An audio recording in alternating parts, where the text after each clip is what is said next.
Hello students, welcome again to physics class. Today we are studying an instrumental device that is meter bridge. Meter bridge. Okay, this is a device, instrument. Okay, so we will study today about meter bridge. सबसे पहले what is the use of meter bridge. भाई device है, कोई भी apparatus है, उसका काम क्या है, वो हमें देखते हैं। तो सबसे पहले है कि इसका काम क्या है। इसका काम है बच्चों to find out the unknown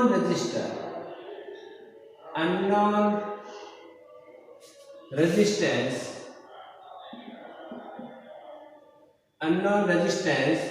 in the circuit में कोई भी अननोन रजिस्टर है, उसको हम कैसे फाइंड आउट करें। हम मीटर ब्रिज की हेल्प से इसको फाइंड आउट करें। This is the application. और सेकंड चीज है कि ये किस प्रिंसिपल पे बेस्ड है, तो it is based on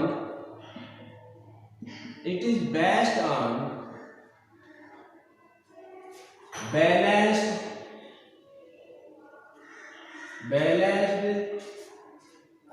Wheatstone bridge।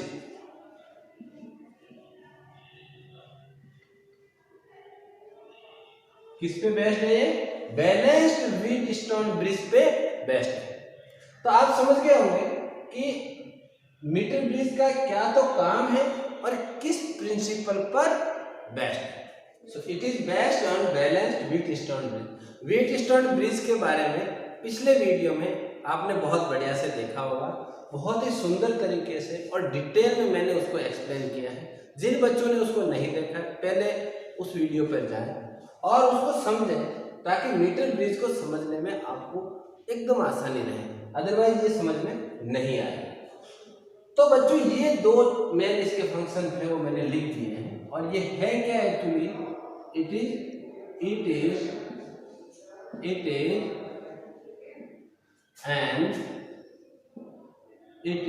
an instrument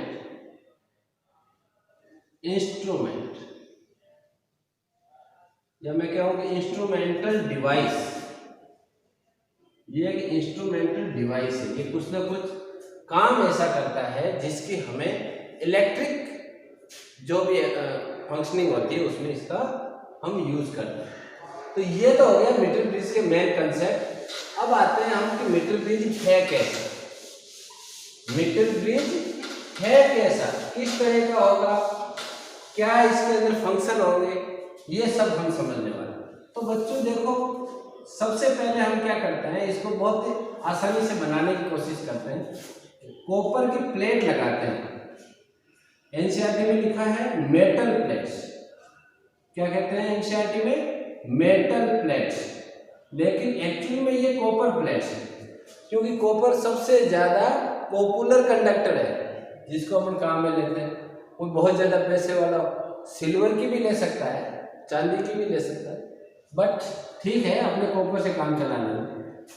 तो एक प्लेट यहाँ ले ली, एक प्लेट इसके बीच में यहाँ ले ली, और एक इसी के साथ ऐसे यहाँ पर, ठीक है, इसके बिल्कुल ऐसे। समझ गए आप लोग? ये हो गया आपका इसका मीटर ब्रिज का मेन। इसके अंदर हमने को किस तरह सेट करना है। ये क्या है? कॉपर प्लेट है, वैसे इसको लिखा है मेटेलिक प्लेट्स। मेटेलिक प्लेट्स का मतलब हुआ कि ये किसी ऐसे कंडक्टर की प्लेट्स है जो बिल्कुल फिक्स्ड है ना। अच्छा, ये हो गया। इसके बाद क्या है बच्चों, इसके बीच में एक वायर लगाते हैं। ये एक वायर है, ये क्या है बच्चों? एक वायर है, और ये वायर किसी न किसी कंडक्टर का है। है ना। ये वायर अपना जो है वो एक किसी न किसी बढ़िया से अलॉय का होना चाहिए। चाहे हम नाइक्रोम ले लें, नाइक्रोम नहीं लेंगे तो कौन सा लेंगे, हमारा ये सब पढ़ा हुआ है। नाइक्रोम नहीं होगा तो मैग्नीन ले लेंगे, मैग्नीन नहीं लेंगे तो कॉन्स्टेंटन ले लेंगे। लेकिन ऐसे अलॉय का लेंगे जो कि लेस डिपेंडेंट हो, जो लेस डिपेंडेंट हो किस पर, ऑन टेम्परेचर, जिससे टेम्परेचर का जो इफेक्ट है उसके ऊपर कम से कम। अदरवाइज हम प्रैक्टिकल करेंगे, यहाँ से जब ये टेम्परेचर बढ़ेगा, जब हीटिंग इफेक्ट आएगा इलेक्ट्रिसिटी का, तो क्या होगा, तो इसका रेजिस्टेंस चेंज हो जाएगा। तो हमारा जो मेजरमेंट्स आएंगे, जो रिजल्ट आएगा वो सही नहीं आएगा। तो हमें कैसा चाहिए, जो कम से कम डिपेंडेंट हो टेम्परेचर, लेस डिपेंडेंट। ऐसा तो कोई है ही नहीं जिसके बिल्कुल 100% आपकी डिपेंडेंसी। तो बच्चों यहाँ पर इस अलॉय हमें कैसे सेलेक्ट करना है, जिसकी डिपेंडेंसी सबसे कम हो टेम्परेचर। देखो बहुत सिंपल चीजें हैं, ऐसा क्यों होगा ये हम सब पहले पढ़ चुके। अच्छा चलो इसको मैं साफ कर देता हूँ, आपको समझ में आएगी ये चीज। ये एक वायर है किसी न किसी अलॉय पे, ये मेटेलिक प्लेट्स आ गई। अब हम क्या करेंगे, सबसे पहले यहां पर इस जगह वो रेजिस्टेंस लगाएंगे जिसका हमें, यहां एक रेजिस्टेंस लगाएंगे जिसका हमें रेजिस्टेंस फाइंड आउट करना है, यानी अननोन रेजिस्टेंस। हमें नहीं पता कि इसका रेजिस्टेंस कितना है, हमें ये नहीं पता कि इसका रेजिस्टेंस कितना है, तो ये हो गया आपका unknown resistance. And now we have to find out this given resistance. So what will we do, we will take it here, we will join in the series and another known resistance will be joined here. समझ में आया, ये non है, ये are है, तो ये मैंने एस ले लिया, नॉन रेजिस्टेंस, नॉन रेजिस्टेंस। ऐसा क्यों किया ये भी हम अभी समझेंगे। ये अननोन है, ये नॉन है। नॉन का मतलब हमें पता है, ये 1 ओम है, 2 ओम है, 3 ओम है, ये हमें पता है। और यहां से हम किसे ज्वाइन करने वाले हैं बच्चों, यहां से हम एक वायर लेंगे और वो वायर यहां तक आएगा, इसके बीच में हम एक गैल्वेनोमीटर जोड़ेंगे। आराम से समझना है इसको, जब ये क्लियर हो गया तो फिर कोई दिक्कत नहीं है। यहां पर हम गैल्वेनोमीटर जोड़ेंगे, ये हम गैल्वेनोमीटर क्यों जोड़ेंगे ये मैं भी आपको बताऊंगा। ये है आपकी जॉकी। जॉकी क्या होती है, सब बच्चों ने प्रैक्टिकल किया होगा क्लास 11th में, तो उनको पता होना चाहिए, फिर भी हम इसको देखेंगे। चलो सबसे पहले हमने क्या किया, या अननोन रेजिस्टेंस ले लिया, या नॉन रेजिस्टेंस है, या गैल्वेनोमीटर ले लिया। अब हम आते हैं व्हीटस्टोन ब्रिज। ठीक है, ये आपका व्हीटस्टोन ब्रिज है, जिसको याद है, कुछ भूल गए होंगे, क्योंकि साथ के साथ बोलना बढ़िया रहता है ना, फिर रिवाइज करते रहेंगे। सर रिवीजन नहीं हुआ, सर तैयार तो है, सारी चीजें याद है एग्जाम के टाइम, बस रिवाइज नहीं हुआ। ये इस तरह का क्या होता है बच्चों, व्हीटस्टोन ब्रिज होता है। ये R1, ये R2, ये R3, ये R4 और ये R5, जिसको हमने यहाँ पर जब पढ़े थे तो उस वीडियो में यहाँ क्या लगाया था, गैल्वेनोमीटर। तो यहाँ पर भी हमने गैल्वेनोमीटर लगाया। इसको हमने क्या दिया था बच्चों, यहाँ पर बैटरी से जोड़ दिया। याद है सबको, याद है, चलिए याद होना चाहिए, जिसको याद नहीं है वो वापस इसको जाकर देखें। और यहां से हम इसको बैटरी से जोड़ देंगे, यहां पर लो जी, बैटरी से इसको जोड़ दिया। यहां पर भी जोड़ सकते, ऊपर की तरफ भी जोड़ सकते। ऐसा नहीं है कि यहां से इसको ज्वाइन करना, कोई दिक्कत नहीं, क्योंकि यहां पर पोटेंशियल डिफरेंस सेम आना चाहिए, जो कि आएगा। अब बच्चों देखो, यहाँ हमने गैल्वेनोमीटर लगाया था जिसका कुछ न कुछ रेजिस्टेंस था। यहाँ इसको समझना बहुत जरूरी है। यहाँ गैल्वेनोमीटर लगाया तो एक बात आई थी कि बैलेंस्ड व्हीटस्टोन ब्रिज कब होगा? जब गैल्वेनोमीटर में नो करंट फ्लो होगा। नो करंट फ्लो किसमें? गैल्वेनोमीटर में। जब करंट फ्लो नहीं होगा तो इसका मतलब यहाँ का और यहाँ का पोटेंशियल डिफरेंस है वो क्या है? सेम है। जब पोटेंशियल डिफरेंस सेम होगा तभी करंट फ्लो नहीं होगा। तो यहाँ और यहाँ पर अगर पोटेंशियल डिफरेंस सेम है दोनों पॉइंट पे, तब इस गैल्वेनोमीटर में भी करंट फ्लो नहीं होगा। ये देखो, ये इसकी जगह आ गया, ये यहाँ से यहाँ तक का जो रेजिस्टेंस है वो ये आ गया, ये नॉन रेजिस्टेंस ये आ गया, और ये जो पीछे बचा हुआ जो लेंथ ऑफ वायर ये आ गया R3, और ये बीच में आ गया गैल्वेनोमीटर। तो हमने इसको बैलेंस्ड व्हीटस्टोन ब्रिज से कंपेयर करके देख लिया कि ये बिल्कुल अपने को सूट करता है। ठीक है, चल साफ कर दें इसको। बहुत बढ़िया। तो ऐसा होने पर जब बैलेंस होगा तो कौन सा फॉर्मूला आया था बच्चों? R2 upon R1 is equal to R4 upon R3। ये है बैलेंस्ड व्हीटस्टोन ब्रिज का फॉर्मूला। एक ही फॉर्मूला आपको बताया था बैलेंस में ये होगा। अब यहां इसको अप्लाई करते हैं। यहां मान लीजिए कि इस वायर का per unit resistance per unit length जो है ऑफ वायर जो है वो मान लीजिए कि R1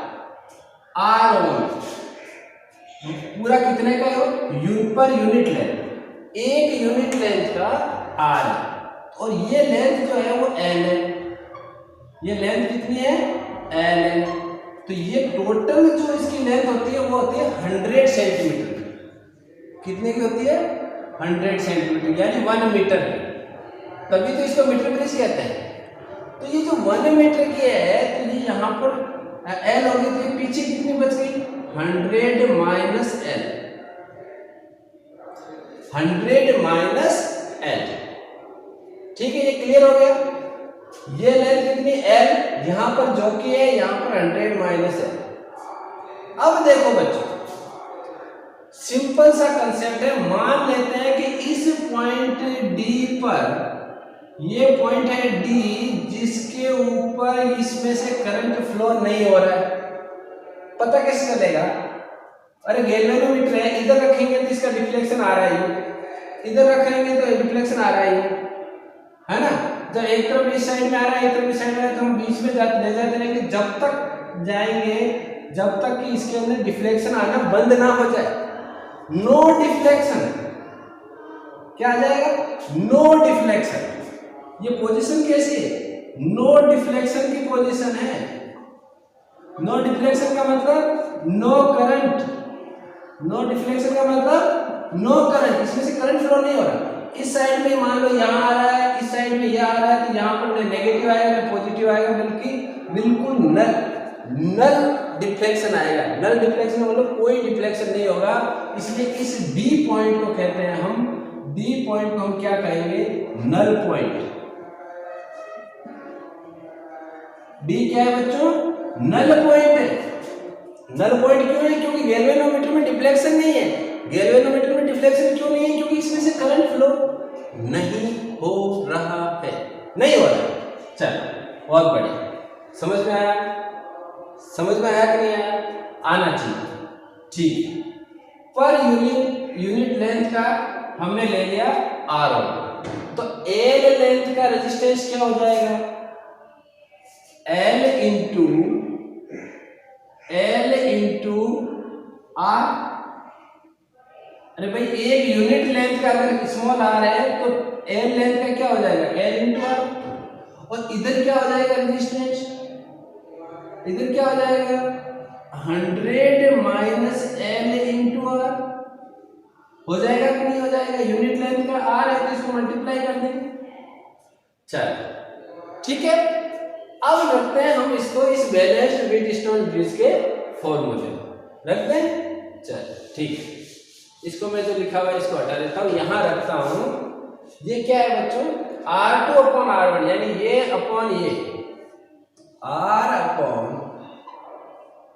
L into R, total इतना रेजिस्टेंस है, R upon L into R, और वो आ जाएगा नॉन है आपका S upon 100 minus L into R, 100 minus L into R। तो ये दोनों तरफ का आ गया। R2 upon R1 is equal to R4 upon R3। Unknown resistance जो होता है वो कैसा होता है? अननोन रेजिस्टेंस में हम कोई भी वायर लगा देंगे, लेकिन जब नॉन लगाएंगे तो नॉन में क्या करेंगे? रेजिस्टेंस बॉक्स लगा देंगे, उसमें से निकाल लेंगे हम, मान लो 1 ओम का निकाला है, 2 ओम का निकाला, तो आपको पता चल जाएगा।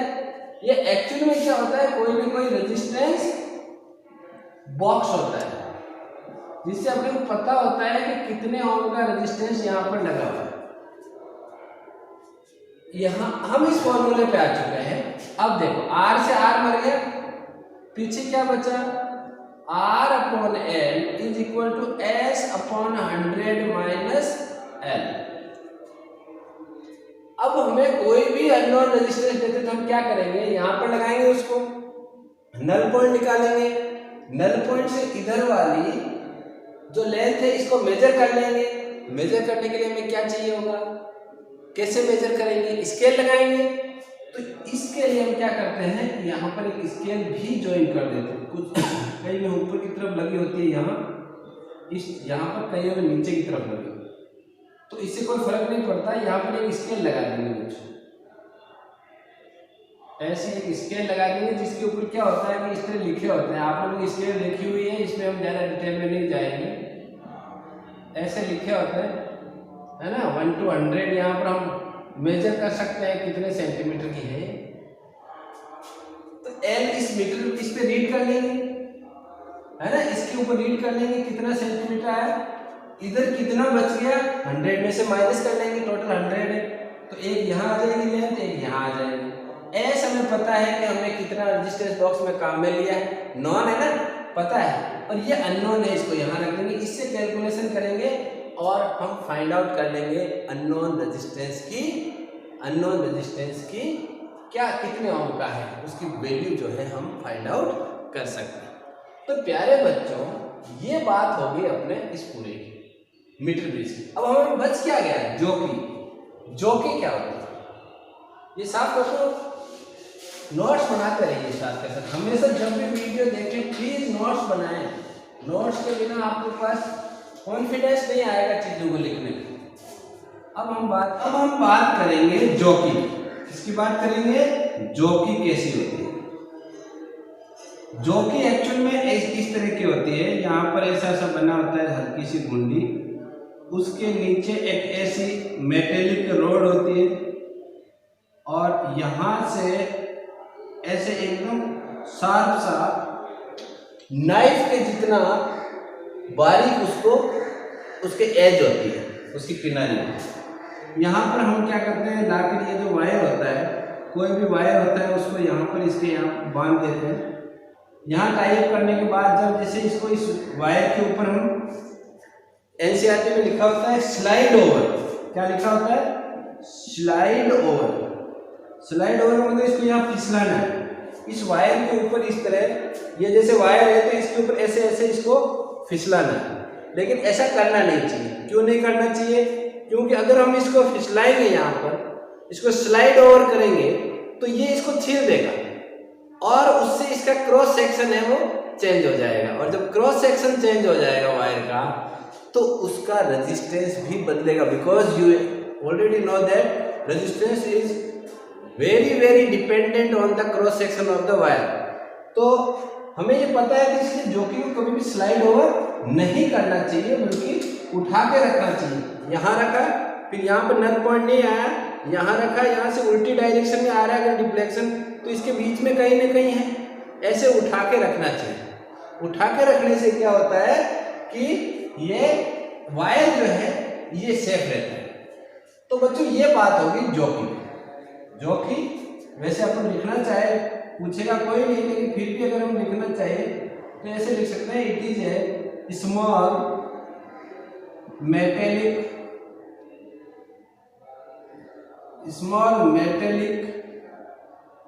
metallic rod which is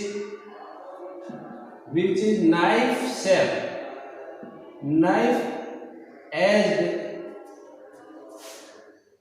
and used sliding over on a wire to find null point। Null point समझते हो, जहां पर जीरो डिफ्लेक्शन आता है, where zero deflection is there। जहां पर जीरो डिफ्लेक्शन है वो नल पॉइंट है। तो जीरो डिफ्लेक्शन इस गैल्वेनोमीटर में जहां पर आता है वहां तक इसको ले जाने के लिए हम जॉकी का यूज करते हैं। ठीक है बच्चों, समझ में आ गया आपके? उम्मीद है इसके ऊपर जितने भी न्यूमेरिकल्स है वो इस साल हटा दिए गए हैं सिलेबस से। तो आप छोटे मोटे बुक के एग्जाम्पल वगैरह कर लो, थोड़ा सा इसमें स्ट्रॉन्गनेस आ जाए, आपको जेईई में नीट के एग्जाम में काम आए। लेकिन बोर्ड एग्जाम के पॉइंट ऑफ व्यू से आपको कुछ भी करने की आवश्यकता नहीं है, क्योंकि इसमें केवल क्वालिटेटिव पोर्शन है वही आपके सिलेबस में है, न्यूमेरिकल्स नहीं आएंगे। ठीक है, अब मिलते हैं नेक्स्ट वीडियो में जिसमें हम पोटेंशियोमीटर के बारे में पढ़ेंगे, और पोटेंशियोमीटर भी इस बैलेंस्ड व्हीटस्टोन ब्रिज का ही एक यूज है, एप्लीकेशन है, तो उसके अंदर हम पढ़ेंगे। उम्मीद है आपका वीडियो आज का आपको अच्छा लगा होगा। थैंक यू, मिलते हैं नेक्स्ट वीडियो में, बाय।